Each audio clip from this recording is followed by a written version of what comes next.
Llegamos hoy, amigo oyente, al Salmo 82. Y antes de entrar en él debemos decir honradamente que este es un salmo que ha sido mal entendido por muchos. Un crítico puede leer este salmo y más o menos ponerlo en ridículo. Y aquellos también que niegan la deidad de Jesucristo utilizan este salmo. Eso lo hace bastante importante. También debemos destacar que este es un salmo profético. Mira hacia el futuro del pueblo terrenal de Dios, la nación de Israel. Y en conexión con eso debemos ver la gloria del Señor, y es algo maravilloso cuando estas dos cosas se unen. Tenemos aquí una descripción profética del juicio que ejecutará Dios en el día cuando salve al remanente. Comienza con esa nota. Dios está en la reunión de los dioses. Bueno, eso no ha sucedido aún y tendrá lugar en el milenio. Mira hacia el futuro. Luego dice, en medio de los dioses, juzga. ¿A quién está llamando dioses? Eso será importante dentro de unos momentos. Leamos el versículo 2 de este Salmo 82. ¿Hasta cuándo juzgaréis injustamente y aceptaréis las personas de los impíos? Aquí tenemos un versículo de la Escritura que es muy importante de comprender correctamente. ¿A quién está llamando dioses? Él está llamando dioses a los jueces, digamos de paso. Ahora, ¿por qué los llama así? Porque están ocupando un lugar de suma importancia, como si dijéramos que están calzados con los zapatos de Dios, si se nos permite esa expresión. Luego, él dice en los versículos 3 y 4, defended al débil y al huérfano, haced justicia al afligido y al menesteroso, librad al afligido y al necesitado, libradlo de mano de los impíos. Aquí tenemos algo que es muy importante. El Señor Jesucristo, como juez de esta tierra, Él defenderá a los pobres y a los huérfanos, al afligido y al necesitado. Uno de los principales argumentos que se utiliza contra la pena capital en muchos países es el que los ricos siempre pueden evitarla. Los pobres son los que tienen que pagar con esa pena.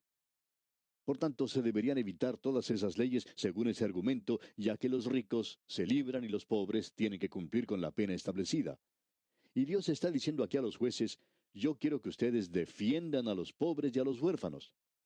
Hay algunos que dicen que es algo nuevo el querer darle una oportunidad a los pobres, pero nos damos cuenta que esto no es nada nuevo en realidad. Es tan viejo como el libro de los Salmos. Dios está diciendo aquí que Él va a hacer eso algún día. El Señor Jesús, el Mesías, cuando esté reinando sobre este mundo, defenderá a los pobres y a los huérfanos, a los afligidos y a los menesterosos. Y los jueces del presente tienen que hacer eso hoy porque ellos están ocupando el lugar de Dios. Ahora en el versículo 4 leemos, librad al afligido y al necesitado, libradlo de mano de los impíos. Y luego llegamos a algo que es muy interesante, versículo 5. No saben, no entienden, andan en tinieblas, tiemblan todos los cimientos de la tierra. Ciertamente podemos decir hoy que los cimientos de este mundo están siendo sacudidos y no dejamos de reconocer que uno de los grandes problemas han sido los jueces de la tierra, los jueces de nuestros países en el presente. Es muy fácil para un juez el ser como Pilato y lavarse las manos y decir, yo no creo en ese método incivilizado de castigar a la gente con la pena de muerte. Y él puede escapar de esa manera, como nos podemos dar cuenta. Bueno, cuando alguien es presentado ante este juez, debemos recordar que la justicia es ciega. Y si es un hombre rico el que ha cometido un crimen que merece la pena capital, entonces debería ser ejecutado. Pero desafortunadamente hay muy pocos de ellos que tienen que pagar por los crímenes cometidos. Notemos ahora lo que dice aquí el versículo siguiente, el versículo 6. Yo dije, vosotros sois dioses, y todos vosotros hijos del Altísimo. Ahora, ¿qué es lo que quiere decir cuando declara, vosotros sois dioses? Usted recordará que el Señor Jesucristo mismo citó eso cuando él fue acusado de blasfemar, haciéndose a sí mismo Dios. Él había dicho, yo y el Padre uno somos, allá en Juan 10:30. Y ellos lo estaban acusando a él de blasfemar. Y el Señor Jesús dijo, ¿no está escrito en vuestra ley, yo dije, dioses sois? Él les está diciendo que ellos están sentados en un lugar de juicio, y cuando usted se sienta en un lugar de juicio, amigo oyente, usted se sienta en el lugar de Dios. Hay tantos de los santos en el presente que son culpables de esta clase de cosas. Están sentados juzgando a otros santos. Bien, usted recordará que Pablo dijo, yo no soy el juez de ningún hombre. Yo voy a tener que presentarme ante Él algún día, y debido a eso, ni aun yo me juzgo a mí mismo. Cuando usted se coloca en el lugar de juicio, usted está representando a Dios, amigo oyente, y usted se constituye en un Dios cuando está juzgando, cuando usted ha ocupado esa posición. Hace muchos años tuvo lugar el juicio de una pareja en la ciudad de Nueva York, y fue bastante impresionante lo que hizo el juez que estaba a cargo del caso de estos espías. Ellos habían sido declarados culpables de ser espías, y ese juez estaba bien a tono, y él dijo que la noche anterior al día en que dictó la sentencia, él había pasado toda la noche en oración. Eso es bastante impresionante, ¿no le parece, amigo oyente? Ahora, ¿por qué? Bueno, porque él tenía que pasar un juicio severo. Él tenía que ocupar en realidad el lugar de Dios, el de tomar la vida de un hombre. Y una persona que tiene que ocupar esa posición debe ser un hombre piadoso, tiene que ser un hombre de oración. De modo que eso fue bastante impresionante. Creemos que gran parte de los problemas del presente consiste en la forma en que están actuando los jueces, más que la forma en que están actuando los criminales.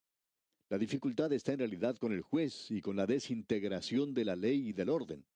Es algo extraño que ha empezado con la profesión legal y no en realidad con el elemento criminal. En cualquier oportunidad en que usted juzga a cualquier otra persona, usted está colocándose en la posición de Dios. Y amigo oyente, los padres deberían reconocer eso. ¿Qué es lo que le dice Dios a un pequeñito que está creciendo en un hogar? Bueno, le dice, pequeño, yo quiero que tú prestes atención a lo que tu mamá y tu papá tienen que decir. Quiero que sigas las instrucciones que ellos te dan y que hagas lo que ellos dicen. Pero un momento. Supongamos que su mamá y su papá no le dicen a él las cosas que son apropiadas, que no le ayuden a crecer como debería. Y hay muchos casos así en el presente. Dios dice, ellos son responsables ante mí. Ellos están ocupando mi lugar. Ellos ocupan esa posición porque yo le dije a ese pequeñito, oye, hijo mío, la instrucción de tu padre, y no desprecies la dirección de tu madre. Que Dios ayude al padre o a la madre que no esté guiando en el presente a sus hijos por un camino recto. Alguien dijo en cierta ocasión, ¿qué puede ser peor que ir al infierno? Y la respuesta que dio un predicador hace muchos años fue, ir al infierno y escuchar la voz de un muchachito. El padre reconoce esa voz y dice, hijo, ¿qué estás haciendo aquí? Y el muchacho le responde, papá, te he seguido a ti. Amigo oyente, el versículo que tenemos en este salmo que estamos considerando hoy es algo tremendo. Dios está diciendo a los jueces que estén seguros de buscar la justicia en todo, que estén seguros de juzgar justamente. Yo dije, vosotros sois dioses y todos vosotros hijos del Altísimo. De eso quiere él hablarnos aquí. Ahora el versículo 7 de este Salmo 82 dice, pero como hombres moriréis, y como cualquiera de los príncipes caeréis. Usted puede estar ocupando ese lugar de Dios, pero usted es un ser humano, y un día tendrá que estar presente ante Dios. Y el versículo 8 dice entonces, levántate, oh Dios, juzga la tierra, porque tú heredarás todas las naciones. Y esa es una oración, y será la oración de la nación de Israel. De seguro que podríamos unirnos en esa oración en el día de hoy. Oh Dios, juzga la tierra. Oh Dios, tú heredarás todas las naciones. Todo esto es tuyo, juzga este mundo.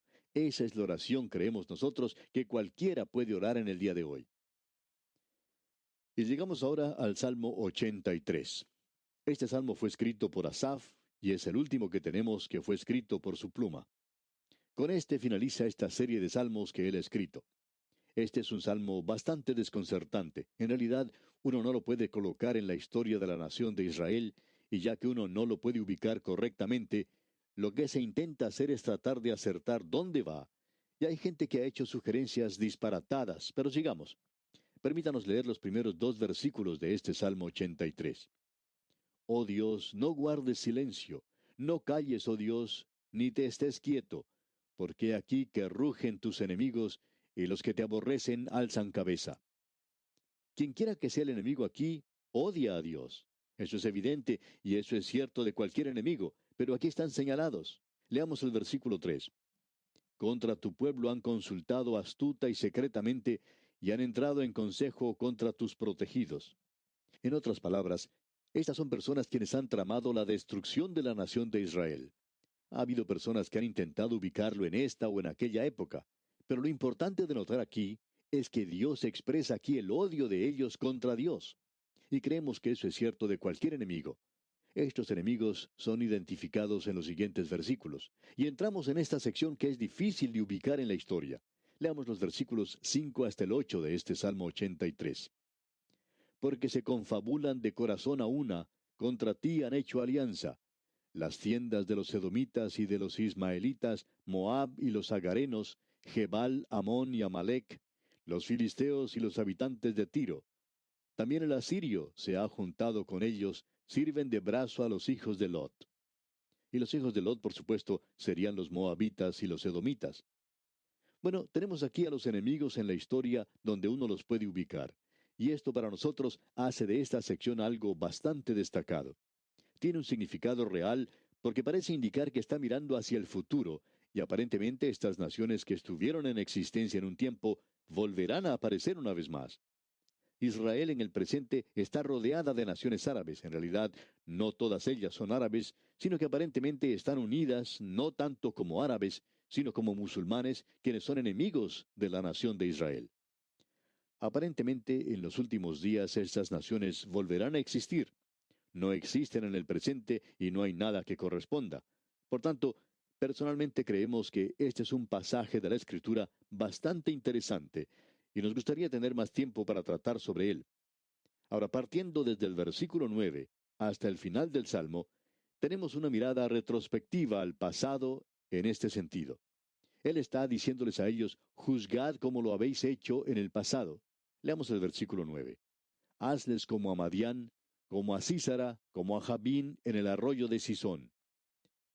Para aclarar eso, usted puede leer la historia en el libro de Jueces, cómo las naciones fueron juzgadas en esa época en particular, y a quienes dicen, Dios no va a hacer eso en el futuro. ¿Que no lo va a hacer? Lo ha hecho en el pasado, amigo oyente, y lo podrá hacer en el futuro porque Dios no ha cambiado. Y por eso es que creemos que esto es bastante impresionante.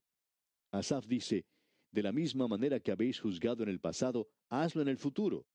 Este es un salmo imprecatorio y no creemos que debiéramos hacer esta clase de oración de ninguna manera.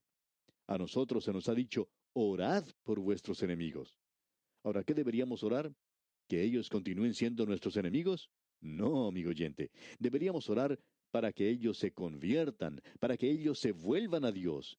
Pero aquí en este salmo tenemos un llamado para el juicio y luego Asaf indica en el versículo 13, Dios mío, ponlos como torbellinos, como hojarascas delante del viento.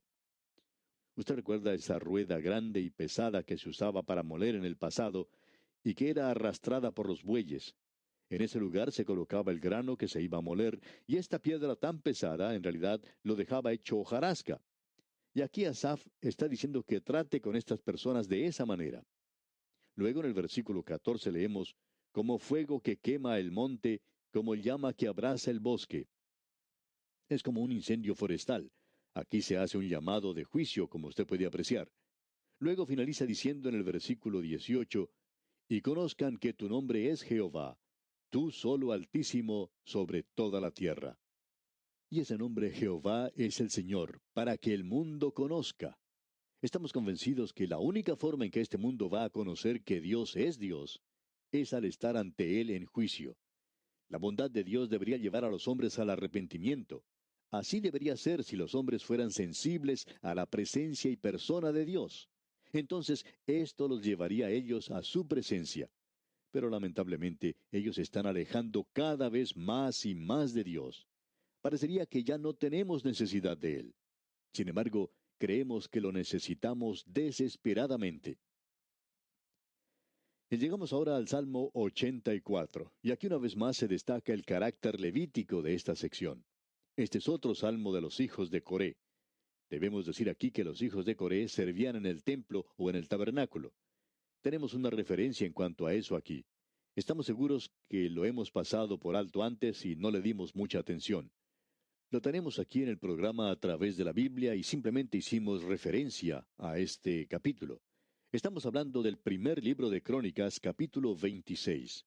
Y quisiéramos regresar ahora y echar una mirada a eso con la información que tenemos en este salmo.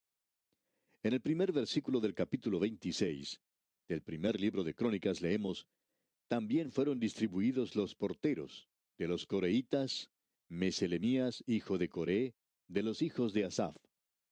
Y luego tenemos una larga lista de esta familia de los coreitas.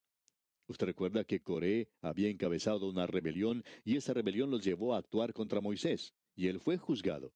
Pero ahora, por la gracia de Dios, ellos son levitas, ellos están sirviendo en el tabernáculo y aquí en el templo de Dios. Y en el versículo 2 de este capítulo 26 del primer libro de Crónicas leemos, entre estos se hizo la distribución de los porteros, alternando los principales varones en la guardia con sus hermanos, para servir en la casa de Jehová. Dice más adelante que ellos echaron suertes para ver quién ocupaba cada puerta. Bien, esto quiere decir que estos hombres que eran grandes y fuertes y robustos levitas estaban de guardas en el templo. Ellos cuidaban el tabernáculo y más adelante el templo. Y estaban en cada una de las puertas para cuidar allí. Así es que tenemos aquí un salmo bastante sobresaliente, y en vista de lo que hemos dicho, se destaca aquí el tabernáculo y el templo. Escuche cómo comienza este Salmo 84. Cuán amables son tus moradas, oh Jehová de los ejércitos. Qué hermoso es esto. Escuche lo que dice ahora el versículo 2. Anhela mi alma y aún ardientemente desea los atrios de Jehová. Mi corazón y mi carne cantan al Dios vivo. ¿Sucede esto con usted, amigo oyente? ¿Le gusta tanto a usted reunirse con el pueblo de Dios? Reconocemos que en el día de hoy, en algunas iglesias, no se disfruta de mucha comunión y lo que uno recibe es más críticas y chismes que cualquier otra cosa. Pero amigo oyente, ese es el lugar de comunión. Y hay algunas iglesias maravillosas. Y esperamos que haya una en su barrio, en su ciudad, donde la palabra de Dios sea predicada y donde la persona de Jesucristo sea exaltada. Y si es así, usted debería estar allí porque allí es donde usted y yo podemos crecer y allí es donde podemos recibir muchas bendiciones. Volviendo ahora a este salmo, creemos que esto es algo hermoso. Estos coreitas pudieron ver que estaban sirviendo en el tabernáculo y más adelante en el templo. Vieron esto, leamos el versículo 3. Aún el gorrión halla casa y la golondrina nido para sí, donde ponga sus polluelos, cerca de tus altares, oh Jehová de los ejércitos, Rey mío y Dios mío. Creemos que estos pájaros construyeron sus nidos en el templo de Salomón más adelante. Y ese hombre que escribió este salmo, él miró hacia arriba y dijo, yo quiero morar de la misma manera, yo quiero estar muy cerca de Dios. Ahora el versículo 9 de este Salmo 84 dice, mira, oh Dios, escudo nuestro. Usted recuerda que el Señor Jesús destacó esto. Él dijo, consideren las aves del campo. Ellas simplemente valen poco y más que nada muchas veces uno quisiera librarse de ellas porque hacen ruidos feos, ensucian todas las cosas, son aves destructoras muchas veces. El Señor Jesucristo dijo, con todo, ni uno de ellos está olvidado delante de Dios. En realidad el lenguaje usado por él es mucho más fuerte que eso. Él decía que las aves caían en el seno del Padre. Así es que el salmista podía decir aquí en el versículo 9, mira, oh Dios, escudo nuestro, y pon los ojos en el rostro de tu ungido. Usted recuerda que esto quiere decir el Mesías. Pon los ojos en el rostro de tu ungido, el Mesías. Usted se da cuenta que Él reveló el rostro del Padre aquí a nosotros. Escucha ahora lo que dice el versículo 10. Se refiere al santuario, como allá en el libro de Levítico, y ese es el centro mismo de la vida de esa nación. Antes, la iglesia era el centro de la actividad social de muchos países, y ahora ni siquiera es el centro de la vida religiosa de esos países. Debería serlo. Escuche el versículo 10. Porque mejor es un día en tus atrios que 1000 fuera de ellos. Escogería antes estar a la puerta de la casa de mi Dios que habitar en las moradas de maldad. Y eso es precisamente lo que era este coreíta. Él era un portero y decía, prefiero tener mi trabajo que ser un hombre rico muy alejado de aquí. Hay muchas personas que se la pasan mirando su reloj en los servicios de los domingos por la mañana para ver si el predicador se está pasando del tiempo. Y el salmista dice aquí que él prefiere pasar un día en la casa de Dios que 1000 en cualquier otra parte. Qué reproche el que encontramos para la mayoría de nosotros en este salmo. Y aquí vamos a detenernos por hoy, amigo oyente, y Dios mediante, en nuestro próximo programa comenzaremos con el Salmo 85. Le invitamos pues a que continúe con nosotros el estudio de este apasionante libro de los Salmos. Hasta entonces pues, amigo oyente, que su comunión con el Señor sea su mayor gozo, es nuestra ferviente oración.